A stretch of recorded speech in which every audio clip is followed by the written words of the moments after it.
you have to read certain notes on a page. And it's like if you read a whole opera or something, you're not only reading the singing text, but you're also reading the notes. Oh, yeah. Yeah. And with reading the notes, it's almost like you're reading another language. It happens that language has tones, like Chinese. Chinese has tones in it. So when you're singing, you're actually very spoiled because you have a singing text while you have a melody that's almost like a text as well. So there's two lines going on at once, and somehow you make them together, and when you own them.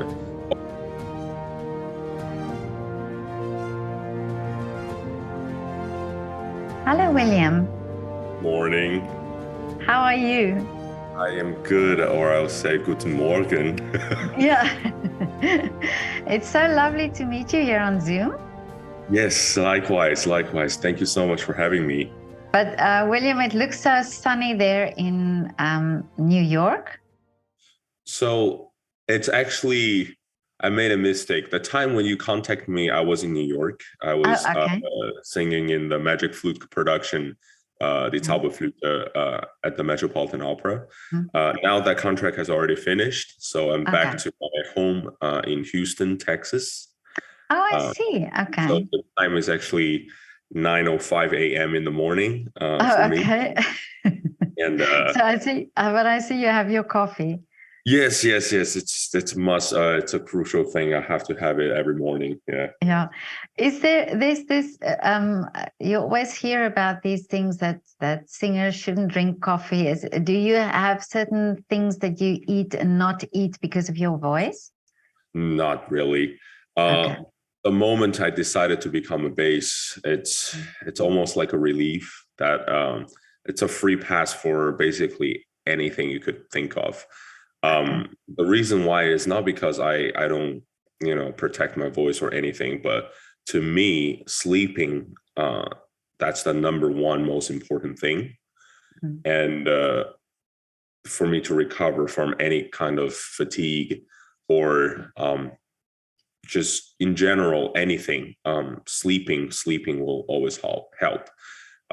Coffee, alcohol, lots of other things, other factors doesn't really affect my voice so much. But I know for certain voice types, especially the higher ones, they have a limitation for that. Oh, okay. But William, now tell me, how did you discover your beautiful bass voice? Thank you. So long story short, I've said this in many other interviews too, but it's always a nice, refreshing story. When I was about 12 years old, I was in a children's choir, singing boy soprano, because my voice hasn't changed yet. And one day, all of a sudden, it cracked and it changed from a child soprano to somehow a baritone voice. And I could not make those higher notes unless I use my falsetto, which sounds weird and different. So the director kicked me out from the chorus. This was in China. So I got kicked out. I was very sad. My mom has been a huge supporter in my career. And she was like, why don't you take voice lessons? Because, baritone can be a possibility too, if you really like to sing. So I was like, yeah, why not? So ever since I started to take voice lessons, and very soon, about a year and a half later, the instrument had just developed very much. And my parents thought, it might be a time for me to try out this profession just a little bit, because you never know what you really want to be in the future.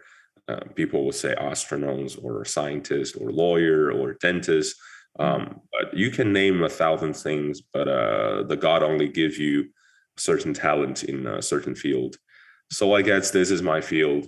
and I came to the States by myself at the age of 14, I would say. Stayed in a boarding school and basically trained in the singing profession.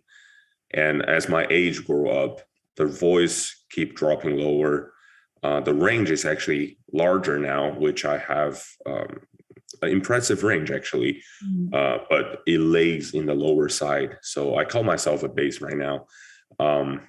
And yeah, I'm just very fortunate to be able to train in the year. Yes. But how wonderful that, and I'm always so glad when people say, tell things like, I was, or something happened and I couldn't carry on. And like you said, you were thrown out of the choir, because it happens to so many children. And then they question themselves, or they think, well, there's nothing else for me to do. But then just stepping outside of it, you find actually your talent and you find what you are supposed to do. Absolutely. Yeah. So well done to your parents for encouraging you to do something else. And then, but now must have been so difficult for you at the age of 14 to leave your family and go to a totally different country. Yes. So to be honest though, when I was that young age, I mean, I'm not much older yet, but compared to a 14 years old, I'm much older. Back then I wasn't thinking too much, and to be able to travel by myself and come to the other side of the world was kind of a relief, because my family is very traditional. It's very, it has a very positive impact on me. But with a very nice, educated parents, they always want their kids to be somehow as educated and as behaved as they are. But I was 12, 13, 14 years old. I was young. I was rebellion. I was in the time of puberty, and it's a good time for me to leave home a little bit and discover the world by myself. Later on, especially after I got married, which is about 4 years ago, I start to take the responsibility as an adult, as a grown-up man. And I start to see, oh my God, like how difficult it is to, we don't have kids yet, so I'm not a parent, but but it's just very difficult to be an adult. And it's easy for my parents to, have that kind of control on me, which also in retrospect, I think of the years when I was younger, fighting a career in this foreign land was very hard. But during the process, I never felt a single thing. I felt all the hardship and all the difficulties are just fun. It's quest that I need to get over with, and which I did. But now when I think of them, sometimes I'm like, oh, William, you did a good job. Like, really, you like, think of how old you were. Like, when I see some youngsters these days, when I teach lessons and stuff, I'm like, I will tell them, hey, listen, you're what, 16, 18 years old already. Yeah. Like, when I was your age, I will have that kind of talk, which I hate that, because when I was young, like whenever I hear an older person, talk to me like that, I'll be like, yeah, what do you know about me? Like, how do you know, like, I haven't go through harsh stuff? Yes, I know. Yes, I know. I've been there. I did that. And it's very valuable, and I cherish every moment. Yeah. Well, it's also different in China, because what I've heard also from other Chinese artists is that there's a lot of pressure on children to perform, or to do the best that they can. Also, pianists and in other fields. So this kind of pressure that you had there, do you think this helped you when you are, so like now when you are in the career, and it brings also a lot of pressure, so that you think you have that advantage? Well, I think It's very true what you said. I can see for my wife, she's a very excellent concert pianist, born and trained in China as well. And she went to Curtis Institute for her bachelor and Juilliard for her master's. So from her, she's been training at the age of 4, and she just, it's tremendous pressure onto her. Where for piano, especially, you got to be some kind of prodigy, and you have to make a progress at a very young age to be impressive. For singers, it's not so much. I mean, this profession developed very late in life. Even for sopranos, who are known for to be the earliest mature ones, they still take about 28 to 35 years old to be fully mature. For me, myself, it probably will take me, another 30 years or something to be fully matured and to handle those main leading roles. But anyhow, that's a different topic. To come back to your question, before I step into this career, this profession, I mentioned at the age of 14, I was actually a professional swimmer as well in the junior Olympic team in China. Wow. So I benefit a lot from that because I was training professionally. My lung got developed at a younger age, and the capacity of saving air and the capacity of using my support to sing, very helpful. But my parents never give me so much pressure on my singing career, but in my athletic career, it was a huge amount of pressure. They would take me to, join certain competitions. They will take me to see certain coaches to get better.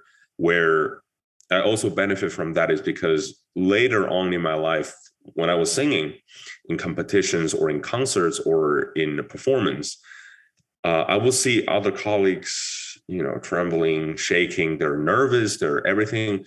To me, I'm like, this is nothing compared to a athletic competition, a artist competition or performing. It's a whole different field. It's because this thing, singing can be planned. I don't know if you understand that, but I think all art forms can be well planned out. You do the things that you have planned out and let magic happen on stage. And that's a two-factor combined together that creates a good art. Where sport, it's nothing you can be planned. In any sport kind of event, in any soccer, football, anything, you can't plan anything. It's all happened while it's going on. For swimming too, even though it seems like you're just by yourself and doing the rounds and doing the turns, nothing can be planned. Sometimes you take an extra breath. Sometimes you're in a good physical shape and you can do better. It's all so in the air. Where again, singing can be so planned to the point, especially for opera performances, because after all those rehearsal hours in, this piece inside out. Literally, you can sing it backwards. And everything is a muscle memory thing where if you can put in your own individual thoughts into your performance, perfect. You're a true artist, you're a star. But even then, everything was planned. Nobody will go into an opera, and not even the biggest star like Placido Domingo or Luciano Pavarotti. They don't go into an opera without rehearsing. They have to have some kind of rehearsal related to it, or just they already did this role a million times. Then it just comes natural. So for me, again, I said I benefit a lot from my athletic career to my singing career. And I thank that for my parents for giving me that kind of pressure. But it's amazing. I've never thought of it, but it makes total sense that what you're saying now, that this is how there's so many factors in sport that you cannot predict and that you cannot control, really. Yeah. Absolutely. But now in your career, since you trained now and in America, was it easy for you to get into the industry? Oh, for me, I hate to brag about this, but for me, it's kind of easy. Okay. I benefit a lot from my voice type, actually. A bass is very rare to encounter. Not only in America but also within the whole world. It's a very rare voice type, and my career actually launched really when I was 24 years old, 23, 24 years old, where I won a couple competitions that year and joined the Houston Grand Opera's Young Artist Program. But of course, I mean, I say I benefit from my voice type. It's a fact, but it's also I was pretty good because I've been training when I was 14. So from 14 years old, I've been training for almost a decade to 24. So it's a 10 solid year of professional singing. So when other people say, "Oh, you won this competition or you got this job because of your bass," I'm like, yes and no. Like I started at the age when you guys are doing something else, and you enter at the age of 18 or 20 when I already sang for 8 years. So it's a complicated saying, but no, to get into the career in America, it's very, very difficult. And normally. And again, for me, I love challenges and I love hardships. I think those can make me stronger and better and just keep developing myself. So my career just it's so different. So whenever I teach a student or there are younger Asian singers, Chinese singers come to me, they ask me how, do I step into the game?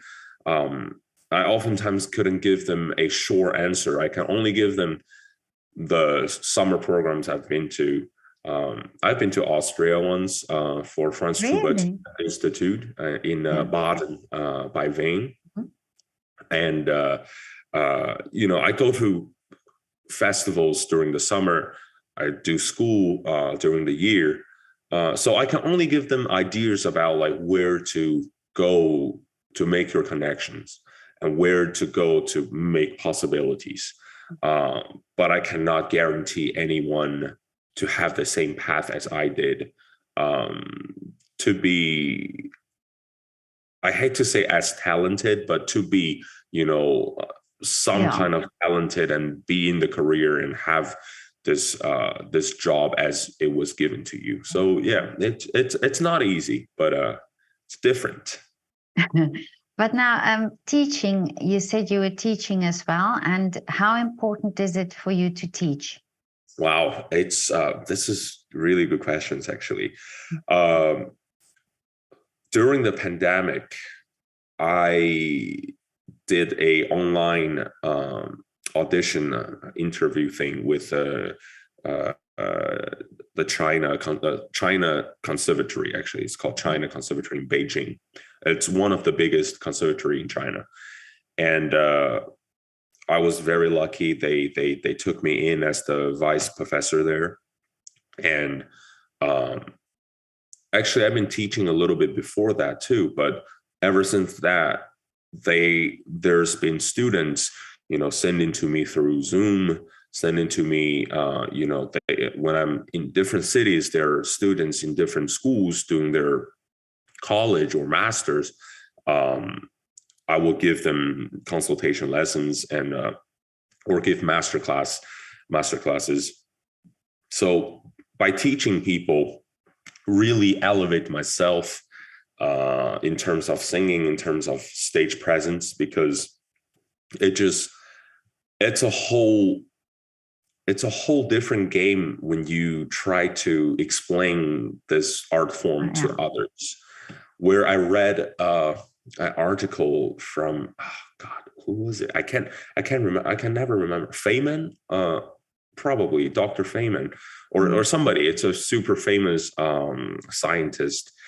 He said, if you cannot explain a field of study to a first year freshman of college student to let them understand what this basic meaning, what this thing is, then you don't know it. Like, you still haven't figured out. No matter it's nuclear science, or singing opera, or just anything possible in life. If you cannot explain it in the simplest way and let people understand you, then you still haven't figured it out. And I took that in me, and I tried to explain singing in the most easy, fundamental way. Instead of saying a lot, be like, you need to use your support, you need to have the cupo, or you need to have your space, or the sound is ringing in the front. I just tell them, you need to open it in a vertical shape, you need to open in a certain degree, and sing with your tongue flat, and just like all those things that you don't even need to be educated to understand, to cooperate. I tell them the most easy way, and it works. Really? Of course, I am not a full-time teacher, so I don't know how to start somebody from like a very non-singing background. I have to teach somebody who has already have a certain singing experience, and have a good technique built already, and I can enhance that. And if they have any questions about it, I can help them with it. But right now, I'm not at a stage, nor I don't have the time yet to really have that going on. Yes. But it's so interesting that you say that, because it makes you think then what you are doing to be able to explain it to somebody else. Yeah. Definitely. I've also spoken to a pianist who's also a music professor, who tells me that he learns so much from his students. Absolutely. Do you find that as well? Absolutely. Each time I try to demonstrate something for them, because to me, what I feel is that singing, it's so complicated to the point that nobody in the world can explain it with words. Nobody can do that, especially when each individual has a different, unique voice, different sound. No matter if you're a singer or not, you can recognize somebody's voice over the phone. If you know that person for a while, just by a couple words, you can all of a sudden realize who they are. So singing is so complicated, but it can be so easy, because in terms of classical singing, there are only, I will say, 5 or 6 main type of errors or confusions within singing. If you figure out those, then you develop yourself, better and better. But before you figure out those, it's a whole different game. So speaking of that, I just think, wow, after teaching a little bit, I mean, I haven't been teaching that long yet, but just by a couple students, I can already see I had that problem before. I had this one before, and I have this one before, and I probably still have this one. So it's just a self adjustment point as well. And as I said, singing can be super easy if you figure out the fundamentals, and let your voice take on, and let the years, like age, like time, help you to get more and more mature and more experience. Okay. Yes. But now, this is all about the technique, and of course, this is very important to have the good technique and to have this wonderful voice. But then comes the part also, because in opera you also have to act, and you also have to sort of make this role that you're singing also believable. So how easy is it for you to get into this character that you are singing? Well, first of all, Uh, for those of you who read this YouTube channel who doesn't really, that expert of opera yet, for opera singers nowadays, we train in basically five main different languages. That is Italian, of course, French, German, English, and Russian sometimes Oh, occasionally. okay. So there are five main languages. Um, and to be able to handle a role, you have to first know the language. Knowing the language doesn't mean you have to speak it. You have to speak it fluently, but you know exactly what you're saying when you're singing the lines. You have to do your translations and have a subtext that's under the singing, because singing language can be very different than normal speaking language, which you have to have your own words in it, and to be able to make it believable for yourself, and to handle an acting role, it's very hard. It also takes time, and I benefit a lot from my trainings from Juilliard and Manhattan School of Music. Oh, That mm. where I think singers can learn from two ways. Where in Europe, a lot of European singers, they learn from a real performing way, because a lot of European singers, they can join an opera house as an ensemble or as a fast singer at a very young age, even during their undergrads or right after their undergrads. So they start to sing at the age of 23, 24 professionally on stage. And after years and years of practice, of course, they learn and grow from that.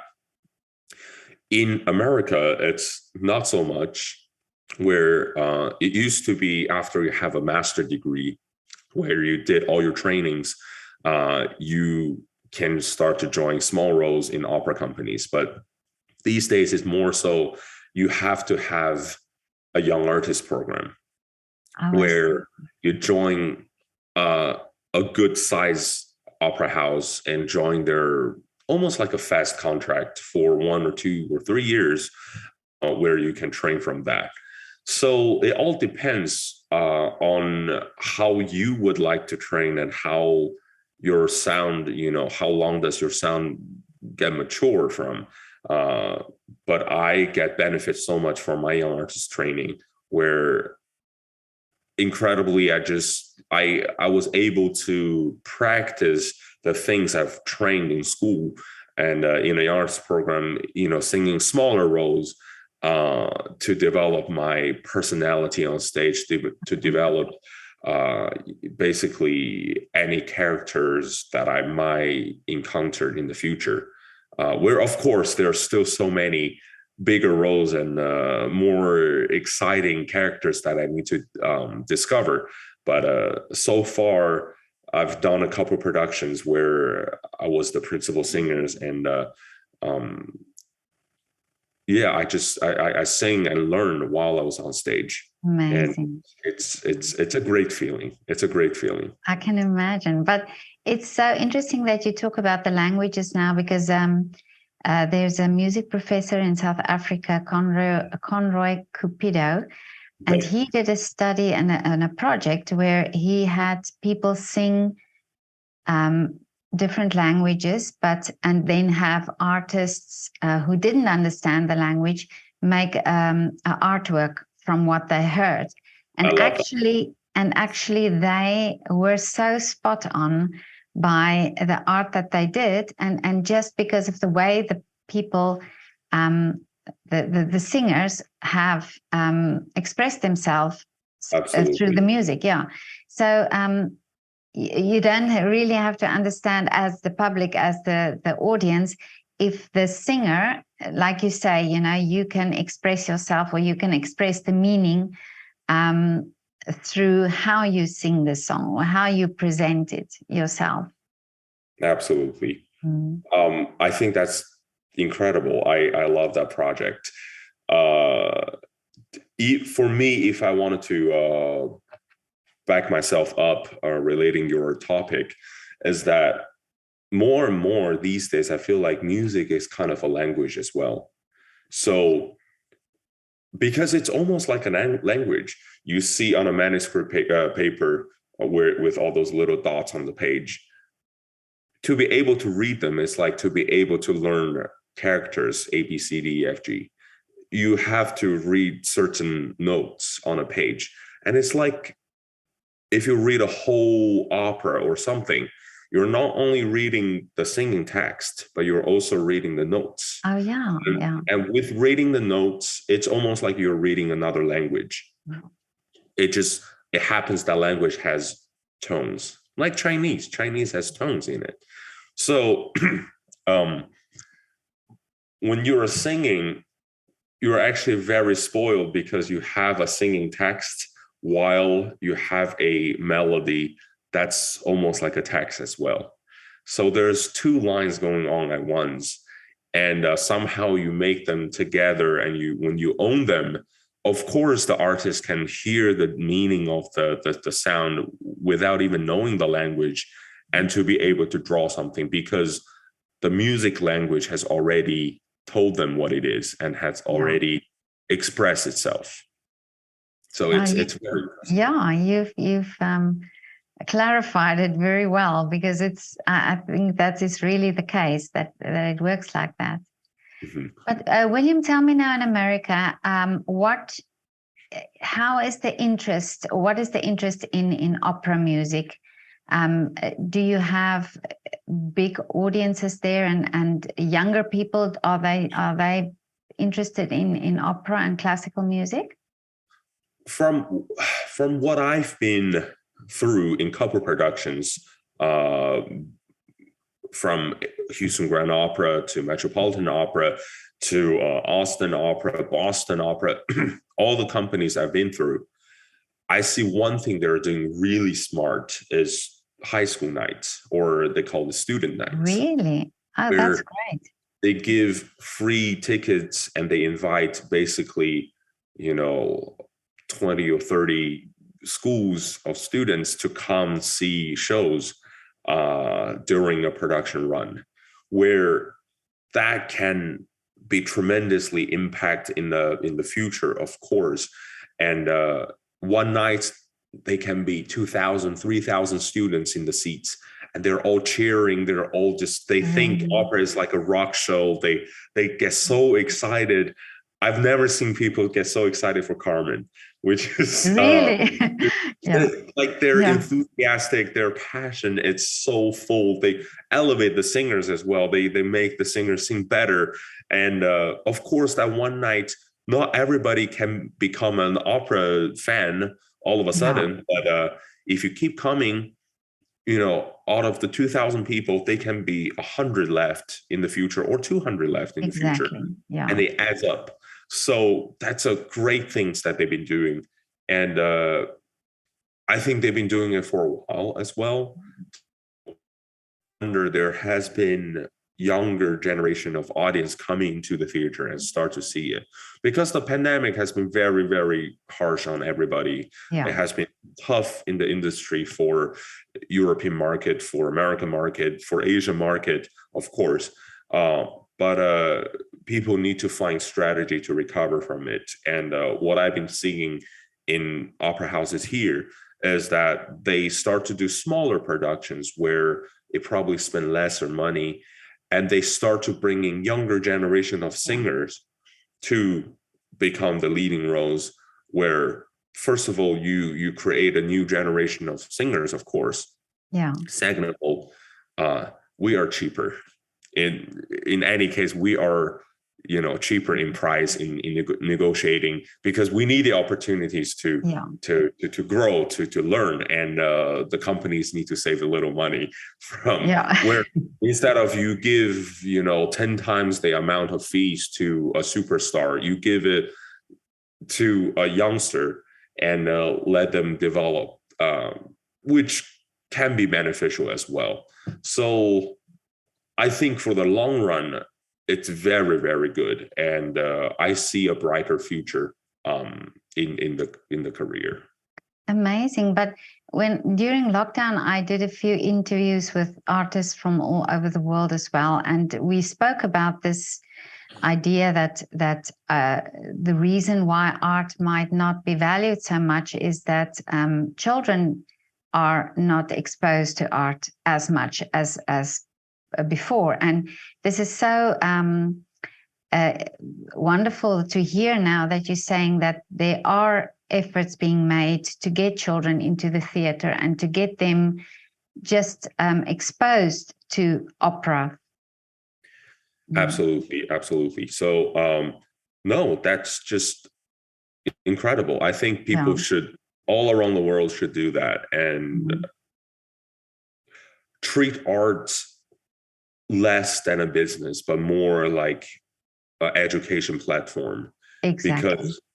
Because people will appreciate that better, and very soon it will be part of entertainment business where when people speak of it, they'll be like, oh, let's go see an opera, instead of people be like, wow, it's an opera, that's amazing. You know, you want a little mystery in the business, but you want it to be just like a movie, just like a musical, or just like a talk show, or some kind of something that is so ordinary in life, instead of it's so art that's so hard to reach. You have to let people reach it. You have to let people, you know, not thinking I have to be in a bow tie and a cocktail tuxedo to an opera. You don't have to. You can wear, you know, a shirt and go into an opera, or you can wear a t-shirt. You can wear whatever. It's not that complicated anymore. It's so down to earth. So that's the thing. Well, this is my aim, actually, is to get people to understand more, you know, about different forms of art, and to hear the stories and to hear that. So it's not this distance, because I sometimes think you see this, you know, you go to the concert house and you see the singers on stage, and there's a little bit of a distance because you don't understand about what it is, and sometimes I think if you hear as people's stories, also it makes it different if you go and see them, you know, or if you know something about the music, or if you know something about the opera, you know, this combination of things, I think, make it more accessible for people, or make it more intriguing to go and see, you know. Absolutely. So this is part of why I'm doing this project as well. So that's thank you so much for doing it. It's really, no, I watched your couple of your videos. You've been doing so much. I feel like I still haven't finished looking who they are, but it's incredible. I think more people should do this, and of course singers, I mean artists, we love interviews like this. We love to let people know about us. We love to let people get more, you know, visual or auto, you know, knowledge about this art form, because for other entertainment business like movie stars or rock stars or pop singers, they are so vocal and they're so, you know, high profile, celebrated by fans and by media, and people constantly reporting on their status, whether they get married, they get divorced, they have a baby, or blah blah blah, all kinds of stories relating with their life. So it's a very complete, and people see them and they think, oh, they're not too far from me. They're literally just living the same life as we do. Instead of a lot of artists, visual artists or opera singers or musicians, whenever people talk about us, it's more like, oh my God, that's a classical singer.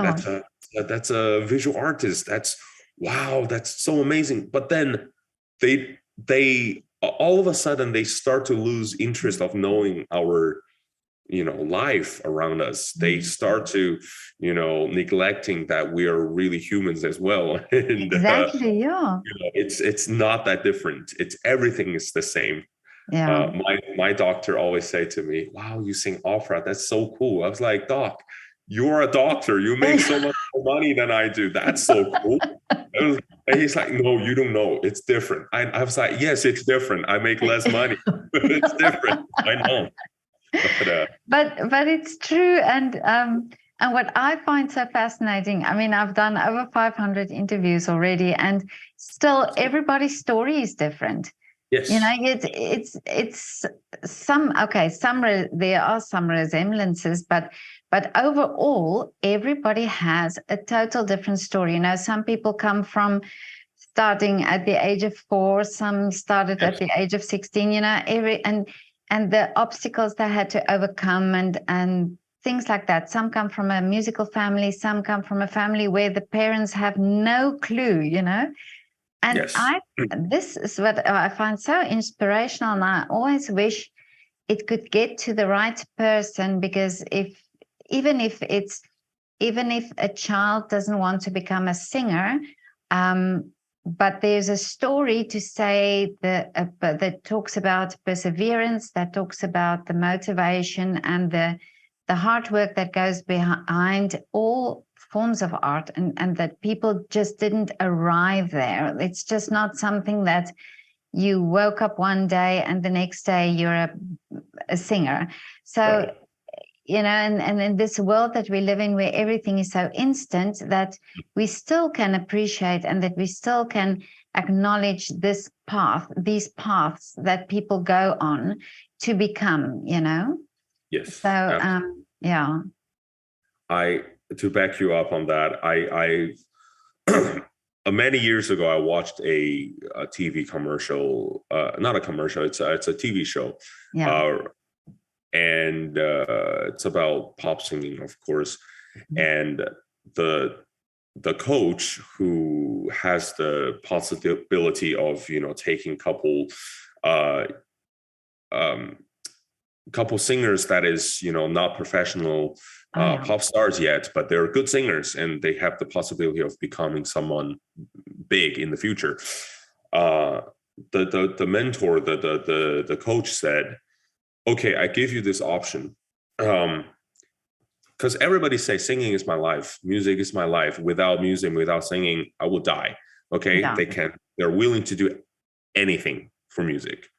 Okay, so the mentor said, I give you this option, because I think all of you are great, tremendous artists, beautiful singers. I give you this option of, you know, train with me, or like train in a private studio for 10 years. Then I guarantee you will become a huge pop star, a huge, great star. I guarantee you that. I will use all my resource to make this possible for you, but you need to train for 10 years. Any one of you. Would you like to do that? Everybody is like, no. It's really? but it's very tempting. But that I cannot, you know, use my 10 years to gamble or whatever. And the mentor said, you know, for a true artist, no matter in the opera business or in visual art, I forgot which show it was. It was fantastic. But it was a long time ago. So the mentor said, for any, you know, real art profession, even for pop singing, Michael Jackson, Lady Gaga, it at least took them 10 solid years to develop their art craft, to get better at what they're doing, and to be able to become that person who they are today. And wow, it's mind-blowing, because none of the I mean, they're all talented singers, but none of them really wants to take that much time, which that time seems so normal for our career, because 10 years of singing, that means nothing. That means you're probably still singing chorus, or you're probably still, you know, singing like a tiny, tiny roles on stage.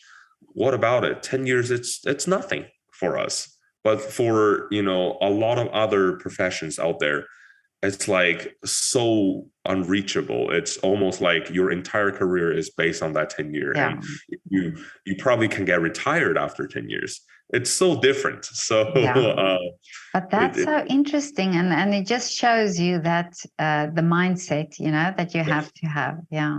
Absolutely. But William, tell me now, what are your wishes for the future? I wish to, realistically speaking, I wish to become some kind of a star. Mm. And a star to me doesn't mean, I have to be most high profile. I have to be singing leading roles in everything. I want to be a star that is influential to people. And I want it to be, a well-known person in the opera industry who is willing to make a change, who's willing to, bring on some positive energy and again, influence to other colleagues, to other younger singers in the career. And I wish to just keep singing and keep digging more characters and be better at my singing, of course, be better at acting, and have more contracts, make more money. That's a very simple wish. Okay, but that's wonderful that you also want to be able to help others, to bring change. It has always been in my dream, and it's like a seed that I planted to myself during my college years, during my undergrads, because again, earlier I mentioned, like, in my career, it's a little easier and it's a little different than others who try to make a living in the industry. But still, during my undergrads, I was so confused. I was so lost that I didn't know what to do later on. And I have absolutely no clue about how the industries run and how I should go. So back then, I wished to have somebody who is more advanced and who can give me advice in matters like this, and give me some kind of help where it didn't happen. All the master classes I've seen, it's much older singers who had a complete different life and had a complete different opera industry that giving a masterclass to us, where, of course, I learned the singing, I learned the art, but I don't learn how do I become one of them? How do I, carry on the performing marathon? Yeah. So that's just a seed I planted. I was like, one day, if I, make it somewhere, no matter where I go, I need to influence people. I need to, give them the help they need. I need to be able to make a difference in the industry at a younger age, instead of, one day I wait. One day I'm like older, way older, and I sing leading roles, and then I talk to people, because I'm pretty sure when I'm 50, 60 something, the opera world will change again. Yeah. It will never be the same as how it is today. So the things I will tell the students again will be probably mostly technical. I can't really say anything about the industry because I don't know it anymore. I mean, by then I'll be an OG in the business, and companies will respect me and they will give me jobs. But it's different, because I can't say, oh, the company will just find you. No, it won't. They won't. Yeah. They won't just find you.